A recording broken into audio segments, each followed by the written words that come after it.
Ya, kita ke informasi lainnya pemirsa, ini berkaitan juga dengan tema dialog yang akan saya bawakan nanti.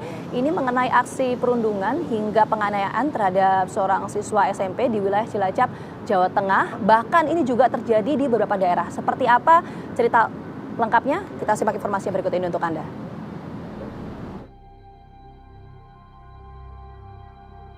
Sejumlah aksi perundungan akhir-akhir ini makin marak terjadi. Di Cilacap, Jawa Tengah terjadi sebuah aksi perundungan yang dilakukan oleh sejumlah siswa SMP. Korban mengalami beberapa pukulan di bagian punggung hingga tergeletak. Tak hanya itu, salah satu siswa juga terlihat membawa celurit. Kejadian tersebut berlangsung tak lama setelah kejadian perundungan yang juga terjadi di Cilacap, Jawa Tengah. Kasus penganiayaan sadis yang menimpa seorang siswa SMP di Cilacap, Jawa Tengah menjadi sorotan hangat publik di media sosial setelah rekaman amatir aksi penganiayaan sesama siswa tersebut viral di media sosial.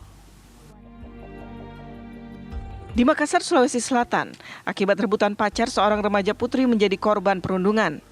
Pelaku diduga cemburu terhadap korban lantaran dekat dengan pacar pelaku hingga melakukan tindakan kekerasan dan diviralkan rekan-rekan pelaku.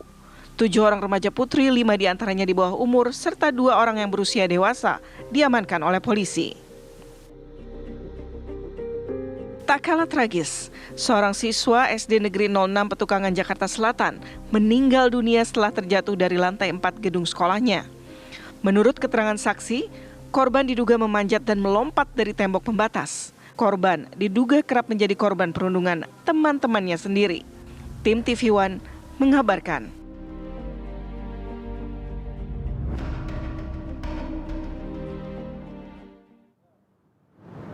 Saya akan langsung bahas hal ini dari halte Transjakarta Bundaran HI bersama dengan 2 orang narasumber yang sudah bergabung bersama kami. Ada Menko PMK Pak Muhadjir Effendi. Selamat pagi Pak Menko, sehat Pak Menko? Selamat pagi, Alhamdulillah. Alhamdulillah, terima kasih sudah hadir Pak Menko. Dan juga sudah hadir bersama kita juga Pak Menko, ada psikolog anak dan remaja Mbak Vera Ita Biliana. Selamat pagi Mbak Vera. Pagi Mbak Vita. Terima kasih juga sudah hadir. Saya mungkin pertama mau ke Pak Menko dulu Mbak Vera. Ini kan ada narasi yang muncul Pak, adanya aksi perundungan, kemudian disertai penganiayaan, ini masif. Nah ini apakah betul memang datanya seperti itu di lapangan atau seperti apa sih sebetulnya Pak Menko? Sebetulnya banyak sekali ya kasus-kasus yang serupa yang memang kita masih kesulitan sekali kalau bicara data. Ada yang bilang itu adalah fenomena gunung es, tetapi kalau kita susuri lebih dalam lagi juga nggak ada itu gunung di bawah es itu. Misalnya kasus TPPO, ya, tindak pidana perdagangan orang itu. Semula orang bilang bahwa itu fenomena gunung es, tapi setelah kita tangani dengan sungguh-sungguh, memang jumlahnya sangat besar sih, tetapi tidak sampai betul-betul itu suatu hal yang sangat gawat gitu ya, menurut saya. Begitu juga dalam kaitannya dengan tindak kekerasan remaja terutama yang sekarang disebut dengan bullying itu juga sama. Nah, ini memang kami sedang mengumpulkan data dari semua kementerian teknis dan juga lembaga terkait untuk memastikan sampai seberapa sih sebetulnya praktek-praktek tidak terpuji yang dilakukan oleh para terutama di kalangan remaja dalam kaitannya dengan kenakalan anak ini. Ini yang sedang kita dalami, itu ya, Pak, ya? Betul. Karena kita sulit karena apa? Karena sekarang ini setiap peristiwa itu kan begitu cepatnya direplikasi ya, terutama oleh media sosial, sehingga seolah-olah itu kejadian itu betul-betul terjadi dengan sangat masif, padahal itu hanya 1-2 kasus gitu ya. Tetapi bukan berarti kita meremehkan, karena itu kita juga terus segera melakukan langkah-langkah penindakan kalau itu memang sudah terjadi, dan juga kemudian segera kita adakan pencegahan terutama di lingkungan ya. Kayak kemarin kasus di Cilacap itu saya kontak langsung dengan Pak Kapolres, kemudian juga Kepala Dinas Pendidikan, dan 1 hari setelah kejadian itu langsung diadakan pertemuan dengan seluruh kepala sekolah dan seluruh guru se-Cilacap untuk memastikan bahwa itu terinformasikan dan akan terjadi pencegahan yang efektif setelah itu. Artinya kalau yang saya tangkap dari Pak Menko kan untuk data spesifik apakah ini disebut masif atau enggak itu masih dalam proses pendataan. Apakah ada peningkatan dari tahun ke tahunnya. Tapi tadi mungkin saya ingin penegasan juga. Tadi Pak Menko menyampaikan bahwa kalau bicara konteksnya soal perundungan hingga penganiayaan itu belum dalam kategori, ya kita harapkan sih nggak kategori gawat ya Pak ya. Artinya belum ada dalam kategori darurat itu ya. Sepanjang data yang kita kumpulkan itu belum gitu ya. Tetapi tentu saja ini tidak berarti kita meremehkan. Betul. Bagaimanapun satu kasus pun itu sangat-sangat berbahaya kalau tidak kita tangani dengan sungguh-sungguh. Karena apa? Karena punya efek berganda ya kan. Sekarang dengan adanya media sosial, kemudian juga gedok tular di dalam peer group, kemudian juga semakin tak acuhnya lingkungan terhadap praktek-praktek seperti itu harus menjadi perhatian kita. Setiap kasus, satu kasus pun saya pasti kejar sampai betul-betul tuntas. Kita sepakat Pak bahwa setiap kasus pun tidak bicara soal konteks angka, itu harus jadi atensi bersama. Tapi suatu kasus atau case seperti apa sih Pak yang bisa dikategorikan bahwa ini ini adalah darurat untuk penganiayaan dan perundungan? Itu konteksnya seperti apa? Kalau dari sisi perilaku atau tindakan itu kan sudah ada kategori-kategori yang lebih spesifik. Kalau di lingkungan pendidikan itu Mendikbudristek sudah menurunkan Permen ya nomor 46 tahun 2023. Kemudian dari Kementerian Agama juga sudah ada edaran tahun itu. Perilaku kategorinya sudah ada, misalnya kekerasan fisik, kekerasan simbolik atau psikologis, kemudian termasuk bullying seperti apa, bahkan berkaitan dengan kebijakan. Jadi ini perilaku kekerasan ini tidak murni hanya pihak orang tertentu dalam arti selama ini dikategorikan remaja, tetapi juga ada lembaga yang kadang-kadang tanpa menyadari membuat kebijakan yang sebetulnya berkaitan dengan kategori-kategori itu. Karena itu kita pengawasannya tidak murni hanya terbatas kepada orang per orang, tetapi juga lembaga-lembaga termasuk lembaga penyelenggara pendidikan. Terutama dalam kaitan membuat kebijakan-kebijakan yang mungkin dia tidak menyadari bahwa itu ada semangat intoleransi misalnya, juga memberikan peluang terjadinya praktek-praktek kekerasan, entah itu karena ada diskriminasi gender dan seterusnya, itu akan kita awasi terus. Jadi artinya sebelum ke Mbak Vera ya, jadi artinya ini dong ya Pak ya, untuk kategori bisa dikatakan bahwa itu adalah darurat itu bukan dari segi angkanya, tapi lebih kepada perilakunya. Termasuk perilaku di mana yang dilakukan, misalnya kekerasan fisik, kalau itu frekuensinya sangat tinggi pasti itu berarti sudah sangat darurat. Tanpa berarti kita mengabaikan kekerasan simbolik, kekerasan bersifat psikis ya. Jadi bukan soal konteks angkanya itu ya. Saya mau ke Mbak Vera kalau gitu. Mbak Vera, meskipun ini masih data ya untuk peningkatan kasus dari tahun ke tahunnya, tapi kalau kita misalnya lihat mungkin teman-teman produser bisa tampilkan gitu ya video yang kita blur gitu di kasus di Cilacap, Jawa Tengah. Apa sih Mbak yang melandasi? Kenapa? Ini kan karena remaja yang melakukannya. Bisa melakukan hal seperti itu, tersulut emosinya. Itu faktor mendasarnya apa? Yang menjadi fundament itu apa? Kalau bicara apa yang menyulut, kita bisa lihat dari dua sisi nih. Dari sisi nature-nya, jadi secara alamiah remaja itu seperti apa, dan dari sisi nurture-nya, dari sisi lingkungannya. Kalau dari sisi nature-nya, remaja tuh memang kalau dari sisi pemikiran, kemampuan berpikir kognitifnya, ada kemampuan yang memang belum optimal berfungsi. Antara lain ya kemampuan mengambil keputusan secara tepat, memilih mana yang baik dan buruk, memikirkan konsekuensi jangka panjang. Terus mereka lebih mengutamakan reward daripada konsekuensinya gitu kan ya. Jadi lebih mengikuti emosi lah dan belum bisa menyeimbangkan antara rasio dan emosi. Itu nature-nya, remaja seperti itu. Jadi mereka memang sangat mudah sekali terpancing emosi. Walaupun mereka tahu perundungan itu tidak baik, tapi begitu ada suatu hal memancing emosi, ya mereka bisa melakukan itu. Kestabilan emosi itu tadi ya? Betul. Terus dari sisi nurture-nya, nah ini lebih luas lagi. Bagaimana keluarga, di mana dia tumbuh besar gitu ya, pengasuhannya seperti apa, apakah memang kekerasan menjadi bagian dari pengasuhan itu, apakah si anak ini juga korban sebetulnya sehingga terus dia menjadi pelaku, itu bisa terjadi. Terus lingkungan sekolahnya seperti apa, lingkungan masyarakat, tetangga dan sebagainya itu seperti apa, dan apa yang dia konsumsi lewat tontonan, game apa yang dia mainkan itu juga berpengaruh, itu bisa memicu ke arah sana gitu. Jadi ini sebenarnya banyak faktor ya, dari personal anaknya sendiri, faktor lingkungan dan lain sebagainya, itu yang menjadi satu kesatuan faktor yang menyebabkan kenapa anak-anak bisa melakukan seperti itu. Nah, mungkin nanti saya akan tanyakan lebih spesifik ke Pak Menko juga, ke Mbak Vera. Kita fokus ke kejadian yang ada di Cilacap, Jawa Tengah. Seperti apa pengamatan yang dilakukan sejauh ini dari kementerian. Tapi jawabannya nanti ya Pak ya. Kita jeda dulu. Apa kabar Indonesia Pagi akan kembali hadir saat lagi untuk Anda. Ya, kita langsung lanjut ke Pak Menko. Pertanyaan saya menggantung tadi Pak. Kalau bicara untuk kasus yang di Cilacap, Jawa Tengah nih Pak, itu sudah sempat komunikasi? Karena informasi kan Bapak sempat telepon dengan Kapolres juga Oh iya, saya hubungi langsung dengan Pak Kapolres, juga Kepala Dinas Pendidikan, Kepala sekolahnya saya hubungi, kebetulan pas tidak bisa saya hubungi, dan saya minta untuk segera ditangani secara secepatnya. Dan ternyata sebelum video itu beredar, sebetulnya dari Polsek sudah melakukan penindakan, karena memang kemudian tempat lokasinya anak itu tinggal digeruduk oleh warga, sehingga Polsek sudah mengambil tindakan. Jadi saya sangat menghargai tindakan-tindakan cepat dari pihak aparat dan pihak stakeholder untuk segera mencari solusi. Karena saya tidak yakin ya bahwa bullying segala itu akan berhenti begitu saja. Yang bisa kita pasti menekan seminim mungkin, baik dari sisi pencegahan maupun kalau ada kejadian harus segera ada penindakan. Dan kemudian harus ada jalan keluar bagaimana supaya kasus itu tidak berkepanjangan, baik tidak menimbulkan trauma kepada pihak korban dan seterusnya, itu yang harus segera ditangani. Dan ini kan melibatkan kementerian banyak ya, mulai dari Kementerian Penyelenggara Pendidikan, kemudian Kementerian Pemberdayaan Perlindungan dan Pemberdayaan Perempuan, Kementerian PPA, kemudian dari pihak aparat, terutama aparat kepolisian, itu harus pemerintah daerah, karena memang ini sebetulnya sudah urusan konkuren kan. Urusannya sebetulnya sudah urusan pemerintah daerah.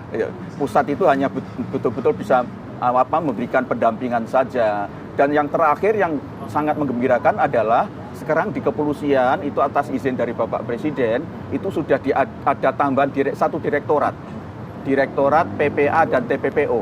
Jadi sekarang kalau kaitannya dengan perlindungan anak dan perlindungan perempuan itu sekarang pihak kepolisian sudah punya alat untuk ikut terlibat. Dulu belum ada itu.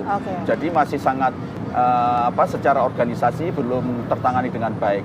Tetapi dengan adanya penyempurnaan penambahan direktorat di kepolisian ini, mudah-mudahan ke depan akan semakin sistemik dalam penanganan masalah kekerasan ini. Ya, Pak, ini kan jadi pertanyaan publik juga. Kalau tadi Pak Menko menyampaikan bahwa pemerintah pusat ini sifatnya adalah konteks koordinasi begitu ya, pengawasan, pendampingan sifatnya.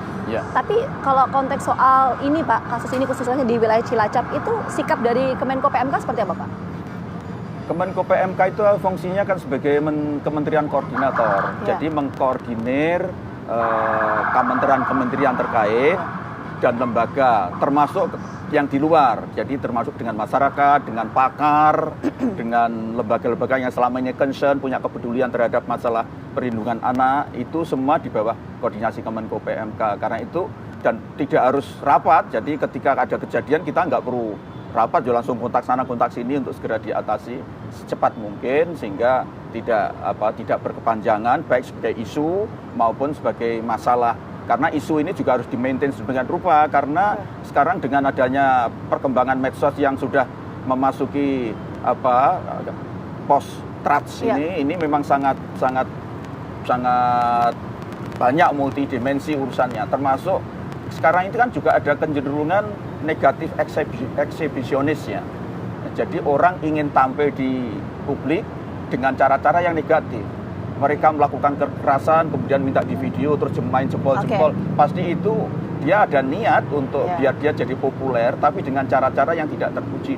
Karena itu saya menggarisbawahi Mbak Vera, kita harus betul-betul bisa, Mbak Vera ya? Ya, betul, Mbak Vera, jadi untuk ini memberikan edukasi, memberikan penyadaran, termasuk kalau ada kasus segera dilihat secara lebih komprehensif, latar belakang dia, keluarganya seperti apa, lingkungannya seperti apa, lingkungan pendidikan yang dialami seperti apa. Jangan-jangan pengalaman traumatik inilah yang kemudian justru menjadikan alat kompensasi, media sebagai alat kompensasi untuk menumpahkan segala unek-unek dia yang negatif itu di media sosial. Ini menarik, saya mau ke Mbak Vera. Kalau tadi kan yang saya tangkap adalah sebenarnya gini, kalau bicara soal perilaku anak ya, itu oke lah. Tadi Mbak Vera menyampaikan ini faktor keluarga juga ada, personal juga ada, tapi kan ini perlu sebuah sistem yang mengatur. Ya. Nah, ini apa yang harus kita soroti kalau kita bicara konteks sistem ya, Mbak? Kalau bicara masalah anak kan mau nggak mau kita akan melihat lingkungan keluarga, orang tua. Memang porsi terbesar tanggung jawab, peran pendidikan dan sebagainya ada di orang tua. Tapi orang tua semakin kesini kayaknya semakin susah untuk sendirian gitu ya. Jadi butuh dibantu pihak-pihak, khususnya untuk masalah perundungan, bully gitu ya. Itu butuh misalnya ada 10 pihak yang terlibat untuk mengatasi ya 10 pihak ini harus melakukan tindakan yang tindakan tertentu dan dalam waktu bersamaan. Jadi memang harus di-approach dari segala arah. Jadi tidak hanya kita bisa mengharapkan orang tua saja. Apalagi setelah pandemi ini kayaknya tekanan untuk orang tua untuk menjalani kehidupan, tuntutan pekerjaan mungkin juga semakin berat gitu ya. Jadi butuh dibantu kalau menurut saya. Memang peran tanggung jawabnya adalah orang tua, tapi butuh dibantu. Oke, butuh dibantu itu lantas sikap negara harus seperti apa? Nah, pemerintah itu harus seperti apa? Kalau dari saya pribadi, dengan semakin banyaknya secara beruntun ya kejadian-kejadian ini terus-menerus gitu ya, mungkin perlu ditelaah lebih lanjut. Pelakunya kan sudah ketahuan ya siapa saja gitu ya. Mungkin bisa dilihat sekali lagi ya, ini pengumpulan data, disurvei, ditanya anaknya, kamu tuh mengkonsumsi apa sih, menonton apa, konsumsi dalam arti mengkonsumsi tontonan ya, main video game apa gitu ya. Karena kalau kita lihat ragam keluarga pasti banyak macamnya. Ada anak yang memang ada keluarga yang bermasalah, ada juga yang misalnya keluarganya biasa-biasa aja, anak ini di rumah baik-baik saja misalnya kayak gitu. Nah itu kita lihat apa sih yang mereka konsumsi. Adakah hal yang kesamaan gitu? Kalau kebetulan saya concernnya ke video game nih Pak gitu ya, karena kasus-kasus yang datang ke tempat praktek tuh banyak berkaitan mereka menjadi agresif, menggunakan kekerasan, memang referensinya adalah video game. Jadi filtrasi informasi itu ya, yang harus terutama dari dilakukan oleh medsos. negara. Nah ini untuk teman-teman media juga hati-hati ya. Kalau misalnya ada video viral begini, kalau ditayangkan berulang-ulang, nah itu juga bisa menjadi salah satu referensi yang bisa memberikan asupan kekerasan pada anak-anak yang menonton.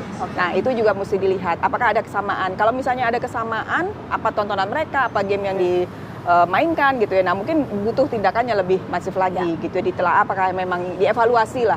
Apa yang tindakan yang bisa dilakukan untuk membantu agar ini bisa berkurang gitu. Oke, filtrasi selama ini belum terimplementasikan ya? Hanya kita serahkan kepada orang tua gitu ya, kepada kesadaran orang tua untuk melihat apa sih anaknya main game apa sih, sesuai nggak dengan rating usia anaknya gitu ya. Nah itu seperti itu.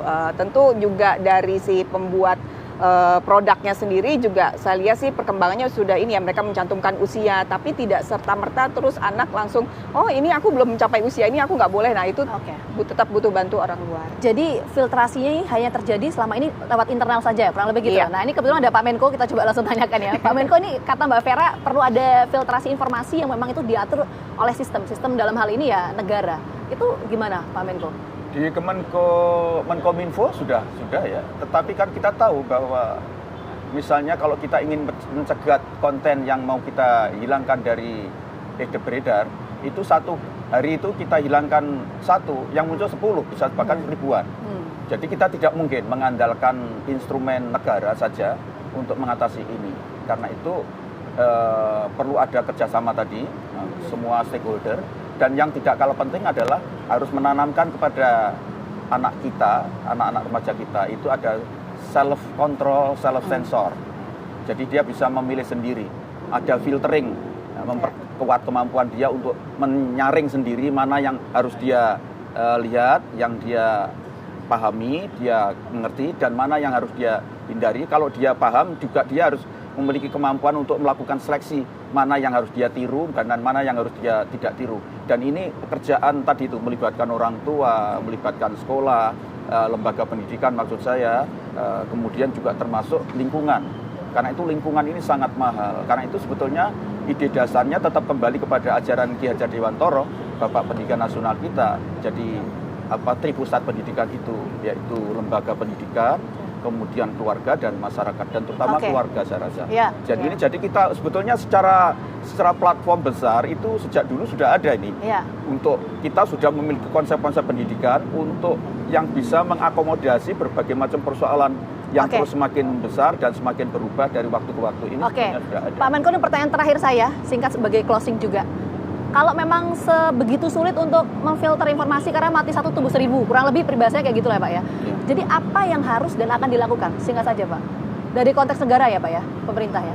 Ya tadi itu, kalau saya sebagai Menko PMK ya KSP, koordinasi, sinkronisasi, dan pengendalian. Tiga hal itu yang harus kita lakukan. Dan sekali lagi menurut saya self-sensor, self-kritik, kemudian itu harus ditanamkan betul pada anak. Saya kebetulan punya anak yang masih di SD ya sekarang. Saya lihat anak saya walaupun dengan segala kekurangan dia sudah memiliki itu kontrol. Saya cek itu ketika dia membaca di gadget itu, dia sudah bisa mana yang dia harus lihat dan mana yang tidak dan seterusnya. Dan ini penting sekali. Artinya kita jangan terlalu pesimis dengan anak-anak generasi Z ini. Mereka jauh lebih cerdas dibanding kita dan dia memiliki kepekaan untuk melakukan seleksi, sensor self-sensoringnya sudah sangat peka. Jadi kita optimis dengan anak-anak ini. Cuman kita jangan sampai AB. Kita harus betul-betul tanamkan dengan sungguh-sungguh agar mereka betul-betul bisa menjadi generasi masa depan yang yang lebih baik untuk Indonesia, lebih maju untuk Indonesia, dan yakin mereka jauh lebih hebat dibanding kita ke depan. Kalau kita bina, kita arahkan, terutama dalam kaitannya dengan masalah tindak praktek-praktek kekerasan lingkungan ini, itu kita akan menuju Indonesia, kita sangat optimis. Keterlibatan internal, eksternal, termasuk juga negara itu diperlukan ya Pak ya untuk membangun sistem pencegahan perundungan hingga penganiayaan terhadap anak-anak. Sekali lagi terima kasih banyak Pak Menko PMK, Mbak Vera juga sudah bergabung bersama kami. Saya Saul, sampai ketemu lain waktu. Terima kasih juga. Saya kembalikan ke Ratih dan Rivi di studio.